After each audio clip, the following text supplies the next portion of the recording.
여러분 안녕하십니까? 금요일 새벽입니다. 저는 한 2박 3일간 이렇게 부산으로 또 포항, 영천, 그리고 또 고령군 이런 데를 다 이유가해서 이렇게 다녀서 이렇게 왔습니다. 오늘 이렇게 집에 와서 또 새벽 기도회 녹화를 할 수 있어서 너무 기쁘고요. 음, 또 집에만 있을 때는 참 갇혀 있다라는 생각을 했는데 막 이곳저곳을 찾아가지고 막 한 1000km 조금 못 되게 돌아다녔는데 그렇게 돌아다니다가 집에 오니까 집이 참 좋다고 느껴져서 하나님께서 우리에게 삶의 이런저런 모습을 주시는 것, 그런 것이 또 우리 삶의 은혜다라는 생각을 가지게 되었습니다. 오늘 말씀하고 아주 직접적인 연관은 없습니다만 우리에게 소소한 그 어떤 일이 일어나도 그것이 하나님의 은혜인 줄 알고 기뻐하면서 살았으면 좋겠습니다. 오늘 말씀은 요엘서 2장 1절로부터 17절 말씀입니다.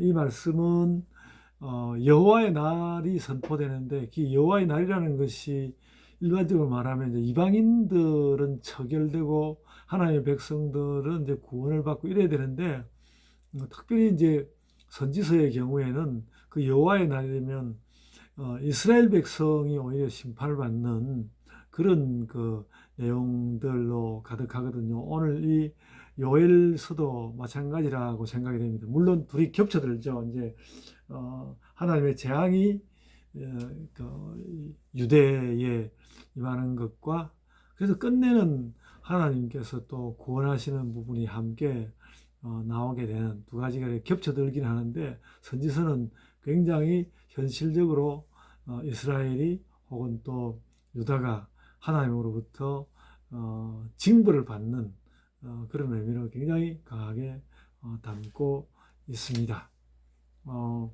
오늘 말씀을 좀 살펴보면 제가 이미 이제 말씀을 드렸는데, 그러니까 요엘서를 보면서 굉장히 새삼스럽게 간결하게 정리가 되는 것은 뭔가 하면 선지서와 종말론이 그렇게 멀지 않은 위치에 있고 그리고 또 요엘서는 말하자면 그런 종말론과 선지서의 특성을 함께 가지고 있는데 그럴 때에 그 종말의 특성이라는 것은 한편으로는 재앙이 있고 한편으로는 성령이 계시다는 것이죠.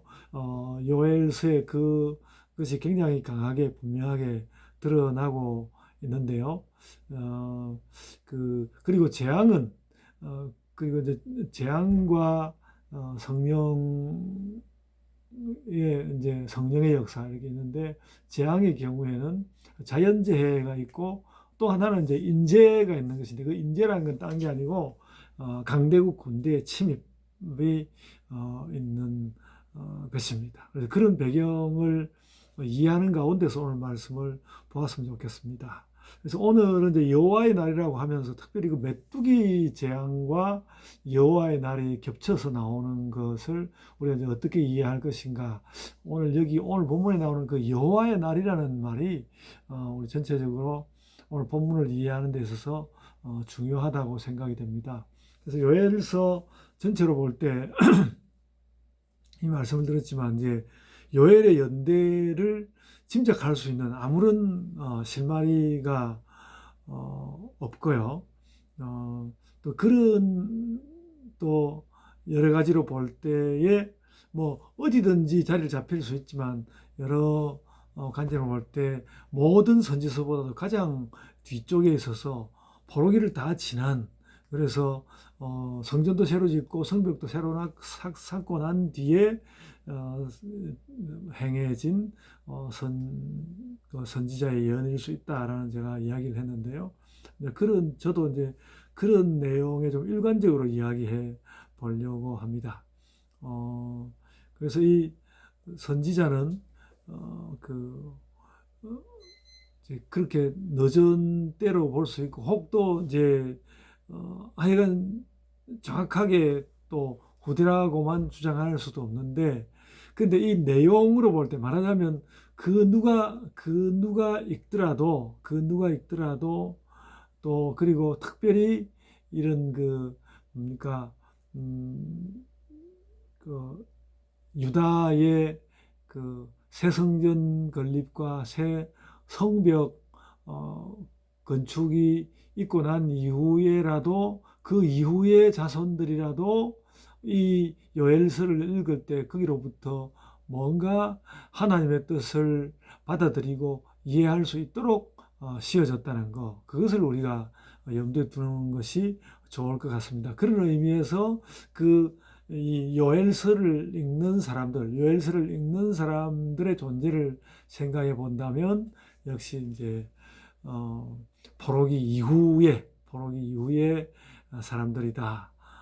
포로기 이후의 사람들을 대상으로 쓴 것이라고 보는 것이 크게 문제가 없겠다. 그러니까 일찍 쓰여졌다 하더라도 일단 그 성경을 이 본문을 읽을 대상은 특별히 더 포로기 이후 새 성전, 새 성벽 건립 이후의 사람들이라는 것을 우리가 이해를 하면 좋겠고요. 그리고 또 한편으로 생각해 보면 여기 이제 아직까지는 나오지 않았습니다만 2장 말미로 가면 이제 그 성령의 역사 부분이 이제 기록이 될 텐데, 그것은 상당히 많은 부분 오순절 성령강림과 좀 통하는 부분이 있기 때문에 어떤 오순절 성령강림과 통한다는 면에서 오순절 성령강림과 될 수 있으면 멀지 않은 시기에 둠으로써 그 두 사이의 연관성을 또 생각해 볼 수 있다. 이런 그런 여러 가지 면에서 저는 여전히 이제 포로기 이후에 씌워진 그 선지서로 읽는 것이 좋겠다라는 그런 이야기를 여러분들에게 하고 있는 것입니다. 그래서 이제 그렇게 볼 때에 이제 오늘 본문에 나오는 여호와의 날을 어떻게 이해할 것인가? 여호와의 날은 요엘서에서는 많이 나옵니다. 오늘 우리가 읽은 요엘서 2장 1절에도 나오고요. 또 11절에 또 나오고, 뿐만 아니라 앞부분에 이미 1장 15절에도 나오고, 또 2장 뒤쪽에 2장 31절에도 나오고, 3장 14절에도 나오는 한 5번 이렇게 여호와의 날이라는 말이 나오는데, 그러니까 그렇게 그 1장부터 3장까지 계속 걸쳐서 여호와의 날을 이야기하는 것은 이 여호와의 날, 이 날을 말하자면 이 날을 모멘텀으로 해서 뭔가 하나님의 역사가 이루어진다는 것이죠. 그래서 이 여호와의 날이라는 부분을 우리가 잘 이해해야 합니다. 그래서 근데 이 여호와의 날을 이제 오늘 말씀으로 볼 때는 그 메뚜기 재앙, 그러니까 여호와의 날인데 그 여호와의 날이 어떤 모습으로 올 것인가? 메뚜기 재앙으로 온다. 메뚜기가 막 확 덮쳐오는 그런 것으로 볼 수도 있고, 또 이제 어떤 그 외국 군대의 침범, 예를 들어서 오늘 우리 지금 이제 그 큐티 책을 기록한 김창래 교수 같은 분은 이제 주로 바벨론, 이제 말하자면 포로기 이전으로 봐가지고 포로기 이전의 예언으로 봐서 바벨론 군대를 이야기했습니다만, 뭐 그것도 하여간 가능한 해석이라고 생각이 됩니다만, 그렇지 않다 하더라도 또 그 이후에도 바벨론 군대 이후에도 뭐 헬라 군대도 들어오고 로마 군대도 들어오고 그러니까요. 하여간 강대국의 군대가 막 밀려 들어오는 그 부분을 메뚜기로 표현한 것이다. 실제 메뚜기 재앙이 있었을 가능성도 있고, 그리고 그것에다가 이제 외국 군대를 또 비유적으로 표현했을 수도 있다고 생각이 되고요. 또 한 가지는 뭔가 그 외국 군대의 재앙과도 같고 메뚜기 재앙과도 같은 그런 재앙이 종말의 시기에 밀려올 것이다. 종말을 또 그렇게 메뚜기 재앙으로 보여준다. 한 세 가지 뜻이 가능한 뜻이 있다고 생각이 됩니다. 그래서 여러 학자들은 이제 나름대로 자기의 관점을 가지고 이 셋 중에 어느 하나를 강조해서 말하기도 하지만 제가 이미 말씀드린 대로 그 세 가지를 이렇게 중의법적으로 뭉쳐서 보면 좋겠고, 그리고 후대에 이 이제 성경을 읽는 사람들 입장에서 보면 당연히 상징적인 의미의 그 종말에 관한 생각을 하지 않을 수 없고, 그렇다면 거기에 이제 뭐 메뚜기 재앙이라든지 아니면 외국 군대가 들어오는 이런 것도 품어내기에 하나도 이제 어려움이 없다. 그래서 그런 세 가지 중에 뭐 어느 한 가지만 딱 맞다고 취해야 하는 그런 당위성 같은 건 없다고 보고요. 그래서 전체적으로 볼 때 어떤 종말의 임함, 왜냐하면 나중에 또 이제 성령이 임하시는 성령의 역사도 함께 나오기 때문에 그 성령의 역사가 함께 나온다는 의미에서는 우리 어떤 신앙적 상징성 이런 것으로 읽는 것이 해설하기에 이해하기에 해석하기에 더 좋은 방법이 될 것이다, 이렇게 생각이 됩니다. 특히 이제 오늘 본문 15절에서는 시온에서 나팔을 불어 거룩한 금식일을 정하고 성회를 소집하라, 이런 말씀을 하고 있는데요. 여기서 이제 말하자면 금식일을 정하고 회개하라는 것이죠. 금식일을 정하고 회개를 하라는 것인데, 사실 이제 선지자들의 예언에는 나라가 망하지 않는다 이런 약속이 없는 거거든요. 나라는 이미 망했습니다. 이미 망한 나라이지만 그래도 하나님께서 또 어떤 모양으로 은혜를 주시고 은혜로 임하여 오실지 모르니까 그 은혜를 사모하면서 그 은혜를 향하여서 회개하고 금식하라, 그런 말씀으로 읽을 수 있고요. 그래서 뭐 오늘 이제 본문에서 어떤 시온의 회개 뭐 이런 말들이 이제 나오고 있는데, 시온의 회개에 대한 요청 이런 것으로 오늘 본문을 읽을 수 있습니다. 유다 사람들에게, 그러니까 이 회개는 늘 요청될 수 있는 것이죠. 그러니까 이스라엘에게도 요청될 수 있었고, 또 예루살렘 함락을 앞두고 요청될 수 있었고, 포로기 중에도 요청되고, 또 포로기가 끝난 뒤에도 여전히 또 이제 피폐해 가면서 또 이제 외국 군대, 이제는 이제 저 서방에 있는 그 헬라 로마가 밀려 들어오니까 그런 여러 가지 면 계속해서 이제 회개는 요청되고, 나중에 예수님이 오시고 뭐 이제 세례 요한이나 예수님의 때에서도 여전히 이제 회개는 요청되고 있습니다. 그래서 뭐 이 회개를 어느 한 시점에다만 못을 박아서 이야기할 건 아니고 늘 요청되는 회개. 그래서 우리도 이 요엘서를 읽을 때에 예수님의 종말론을 읽는 것과 같은 마음으로 요엘서의 종말의 이야기를 보면서 우리도 좀 더 좀 더 회개의 힘을 기울이는 그런 성경 읽기, 요엘서 읽기를 하면 좋겠다라는 그런 생각을 합니다. 그래서 제가 오늘 특별히 이제 이 말씀을 보면서 한 가지 깨닫는 부분은 뭔가 하면 금식이라는 거죠. 금식을 이제 예수님도 금식을 할 때 뭐 머리에 기름을 바르고 그렇게 슬픈 얼굴 하지 말고 기쁜 모습으로 금식하라고 말씀을 하셨지만은, 근데 금식이라는 것이 어떻게 보면 종말을 이렇게 타겟으로 하고 있어서 금식은 종말을 타겟으로 한다. 종말에 회개해야 하는 것을 타겟으로 하는 것이어서 정말 예수님 말씀대로 금식 때도 기쁜 얼굴을 한다. 그렇게 한다 할지라도 금식이 종말을 향하여 있다. 그러니까 예수님 말씀대로 따라가자면 그 종말조차도 우리가 기쁨으로 받아들이면서 금식하고, 그래서 회개의 금식, 그러면서도 기쁜 금식을 할 수 있는 우리 그리스도인들의 금식, 기도 뭐 이런 것을 생각할 수 있겠습니다.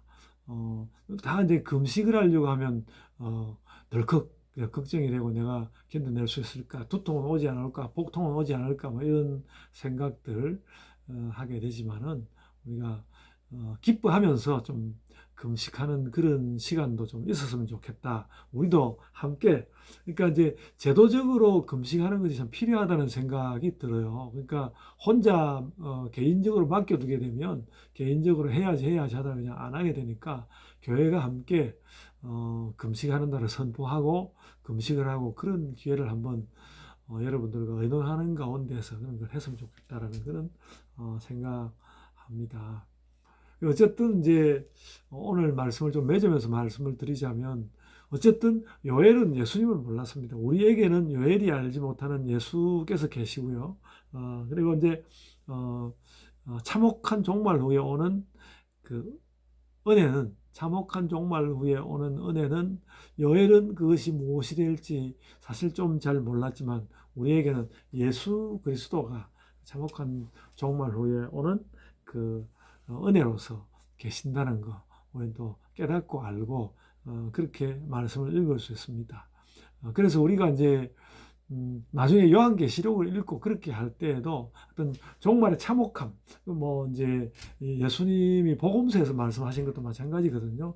종말의 어떤 참혹함 이런 거와 관련해서는 주로 우리가 어떤 죄의 무게, 죄가 이렇게 무겁다, 죄가 이렇게 무겁다라는 그런 쪽으로 해석을 하고, 그리고 또 이제 종말에 하나님 은혜가 주어지니까 뭐 성령의 역사와 함께 하나님 은혜가 주어지니까 그 은혜는 그리스도의 대속으로 여기고. 그래서 이제 종말에는 어떤 참혹함과 은혜가 함께 있단 말이죠. 그러니까 재앙과 성령의 역사가 있다고도 제가 또 말씀했고, 또 참혹함과 은혜가 함께 있다고도 할 수 있는데, 참혹함이라는 것은 우리의 죄의 무게를 이야기하는 것이고, 은혜란 예수 그리스도의 대속이다라는 그런 의미로 잘 이해를 했으면 좋겠습니다. 그렇게 이해하면 뭐 요엘서는 요엘서대로 이렇게 이해하고 또 복음서는 복음서대로 계시록은 계시록대로 또 이제 다른 뭐 성경 어느 부분이든지 그렇게 이해하면 전반적으로 성경을 이해해 가는데 여러분들이 종말에 대한 이해에 좀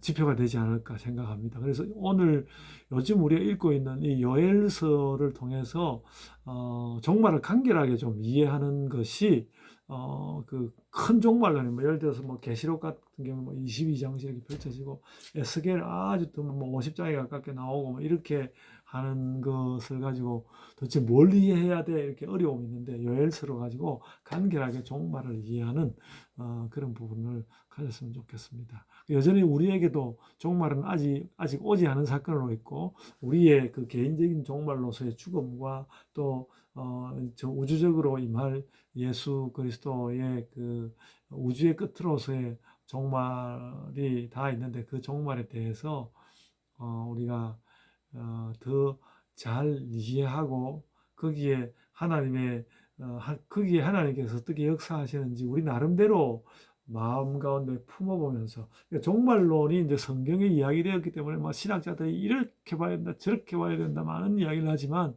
그것도 그렇지만은 그런 많은 신학자들의 이야기를 품었을 때 나에게 그 종말은 어떻게 느껴지고 나는 또 그 종말에 어떻게 하나님 앞에 나아갈 것인지 이런 부분을 우리 스스로 마음 가운데 좀 품어보고 여러분들에게서 그 종말이라는 것이 좀 훨씬 더 좀 실제적이고 구체적으로 느껴지고 묵상이 되는 그런 종말론이 되었으면 좋겠습니다.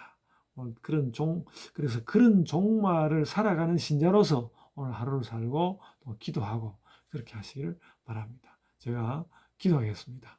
은혜가 풍성하신 아버지 하나님, 저희와 함께 하소서 종말의 모든 것을 잘 이해하고 우리가 종말론적인 삶을 잘 살아갈 수 있게 하여 주옵소서. 감사하옵고 예수님 이름으로 기도드리옵나이다. 아멘. 하늘에 계신 우리 아버지여 이름이 거룩히 여김을 받으시오며 나라가 임하옵시며 뜻이 하늘에서 이룬 것 같이 땅에서도 이루어지이다. 오늘날 우리에게 일용할 양식을 주옵시고 우리가 우리에게 죄의 전자를 사하여 준 것 같이 우리 죄를 사하여 주옵시고 우리를 시험에 들게 하지 마옵시고 다만 악에서 구하옵소서. 나라와 권세와 영광이 아버지께 영원히 있사옵나이다. 아멘.